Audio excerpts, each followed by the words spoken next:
Очень много движения, не хватает времени на сон, не хватает времени на учебу, не хватает времени сдать на мотоцикл, потому что езжу на скутере, который как мотоцикл. И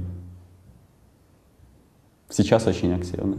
Ну, мне очень повезло, потому что я занимаюсь любимым делом, которое, да, иногда достает сидеть за монитором, обрабатывая фотографии, да, иногда неприятно снимать то, что ты снимаешь, но за деньги. Но это такой мизер по сравнению с работами других людей, когда они просто чертыхаясь идут на работу, что просто понимаю, насколько я счастлив, что моя работа, моя прибыль, мой заработок — это хобби. Очень разное, начиная от агрессии, заканчивая страхом. Когда ты общаешься с сотрудниками милиции, КГБ, причем молодыми, не взрослыми, делаю акцент, которые работают на этих мероприятиях, они привыкли слушать команды. И ты начинаешь агрессивно против них вести борзо, потому что это единственная возможность, чтобы они тебя не повязали. Если есть вокруг другие люди. Если ты уже один, тут уже вот от агрессии ты переходишь к страху. Ты начинаешь себя вести очень аккуратно, чтобы просто у них не было никакой возможности тебя повязать. Вот, казалось бы, вся съемка на акциях, весь адреналин. Нет. Когда ты просматриваешь потом фотографии, тебя может накинуться ярость, когда ты видишь, что происходит на кадрах, и умиление, опять же, ну, смотря от того, что ты увидишь на картинке на ноутбуке, и тебя еще не отпускают несколько часов во время того, как ты эти фотографии делаешь, обрабатываешь, выкладываешь, потом читаешь комментарии. Так, в том же ЖЖ, на новостных порталах. Я люблю свою страну очень. Я говорил много лет назад, я никогда не уеду из страны на ПМЖ или эмигрирую в другую страну. Сейчас я так, опять же, однозначно уже не могу сказать, но все равно я говорю с оговоркой, я готов уехать на несколько лет, но чтобы потом вернуться. Я скажу, что Беларусь потрясающая страна за счет своих людей, которых, к сожалению, никто не уважает. Поэтому я готов тут жить. На самом деле хочется, чтобы мои дети жили в Беларуси. И если еще там 2-3 года назад я даже и не думал, что может быть как-то иначе, то сейчас я понимаю в связи и с экономической, и с политической ситуацией, то, что сейчас это цветочки. Из планов, из таких планов на будущее продолжать заниматься фотографией, продолжать путешествовать, потому что это нравится. Научиться играть на пианино. Ну, это такая мечта. Научиться говорить по-испански. Съездить в Южную Америку, например, дикарем. Завести семью. И причем завести счастливую семью. Меня воспитала мать одна. И я прошел все, начиная от... Хотя, в принципе, я не говорю, что я голодал. Она всегда находила деньги, она всегда находила возможность работы, она бухгалтер. И вот прошел, грубо говоря, от вопросов, когда нечего было есть, до вариантов, когда в конце 90-х мы ездили в рестораны. И если вспомним фильм «Титаник», когда лежало 6 вилок, 6 ложек вокруг тарелки, я знал, в принципе, как ими пользоваться, потому что я тогда тоже кушал в этих ресторанах, потом опять скатились. Ну, были разные моменты в жизни. Но в первую очередь она воспитывала меня одна, и это очень сильно повлияло на меня. Поваром, путешественником и все. Но это из того, что я помню. То есть в самом детстве давным-давно я не помню, надо у мамы спросить. А вот лет в 10-12 поваром однозначно хотел. Не готовлю сейчас. Я не верю в Бога. Но я уважаю любые религии, ну не любые, а большинство религий наших и не наших. Я верю в любовь.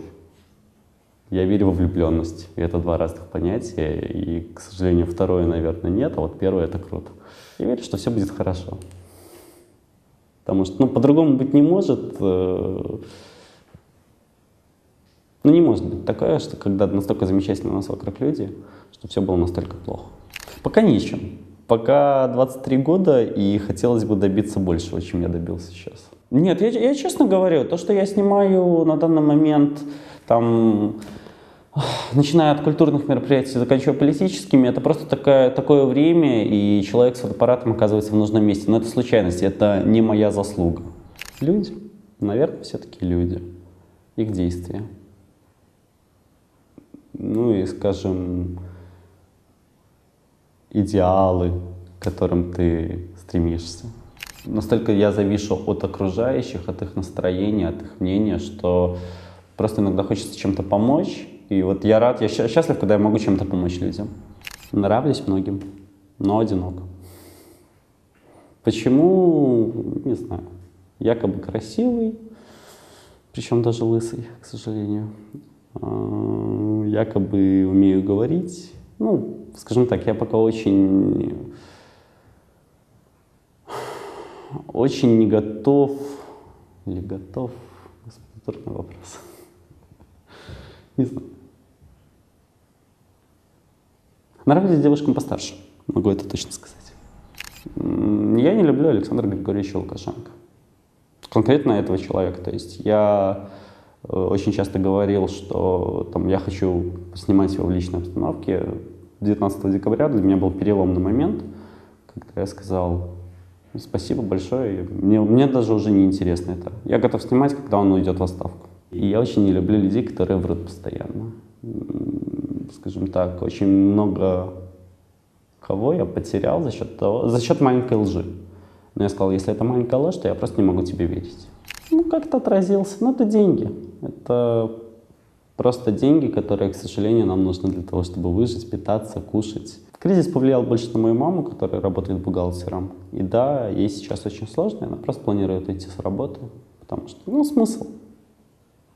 Смысл, когда я за один вечер могу заработать ее месячную зарплату плюс ее пенсию. Их было очень много, очень многие не пережил, и, честно, я даже не готов говорить. Но я люблю шоколад. Меня можно купить за шоколад. Я одинок, и, наверное, это самая такая большая моя слабость, потому что еще года 2-3 назад, вопрос о личностных кризисах, это на меня очень сильно давило, влияло. Любые отношения на меня очень сильно влияли. Сейчас я настолько огородился от этого, что просто даже не обращаю на это внимания. Есть, нет, хорошо, то есть не парюсь. Я завишу от мнения окружающих, и это самая большая его слабость. И, опять же, за последние пару лет я, слава богу, чуть-чуть исправился, немножко как-то поборол эту проблему. Я близнец, я двуличный, многоличный, и это очень, с одной стороны, спасает во многих ситуациях, с другой стороны, очень сильно подводит. То есть не надо играть чужие роли. Недавно совершенно, когда услышал песню бразильской девушки на белорусской мове. Для меня это было настолько неожиданно. Я не сказал бы, что я плакал, но вздрогнул сильно. Вот, а плакал на самом деле в Таиланде, когда смотрел фотографии с 19... Фотографии, отчеты, видео с 19 декабря. Сейчас вспомню. Нет. Этот вопрос на самом деле был когда-то, я просто помню, что на тот момент это было точно нет. Прошло вот уже 3 года. Вроде нет.